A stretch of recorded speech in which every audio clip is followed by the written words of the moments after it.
Yeah, when I ride around the Ubers through Fort Lauderdale, Miami, and what you notice is a lot of mom and pop businesses. Obviously there's chains and franchises, but a lot of mom and pop businesses.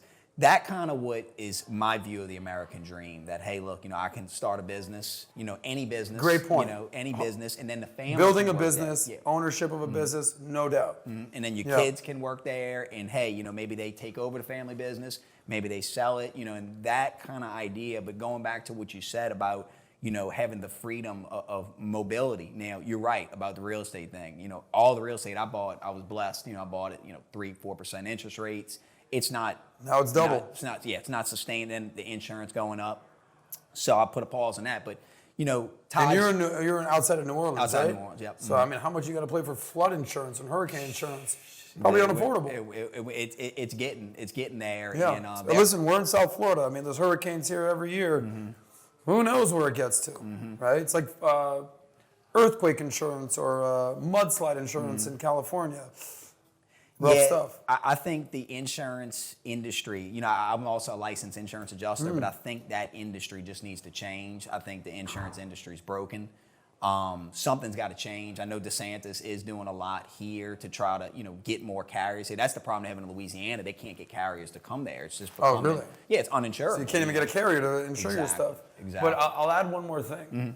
Since we're talking mostly to young people, I get it. If you've got a family, you've got kids, you're concerned about school districts and safety and bus pickup times and all that. I get it. I'm not necessarily talking to the parents.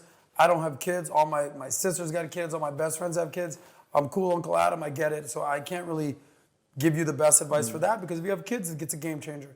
But if you're young, flexibility is key. Lower overhead is key. But I'm a big believer in the stock market. No matter where I'm at in the country, I know that my portfolio is okay. That's why a lot of people are big believers in crypto. Used to, Bitcoin is the new gold, as they say, right?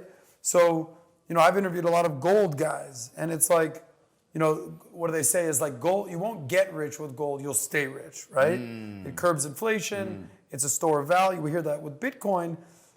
You're not putting gold bars in your bag when you're traveling all around the world. You have your little crypto wallet, your keychain, you're doing your thing. Go wherever you want to go. Just don't lose that thing. Don't lose your password. But the game has changed. You don't need a car. You can Uber. You don't need a house. You can rent. You don't need gold. You could get Bitcoin. Like all these disruption. You don't need to rely on legacy media.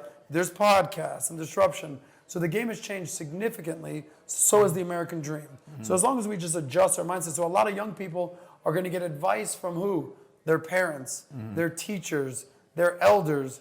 But the world is completely different from when they were growing up in the 80s and the 90s or what have you. So they might be giving you, with all the best intentions, old advice is not applicable to reality today.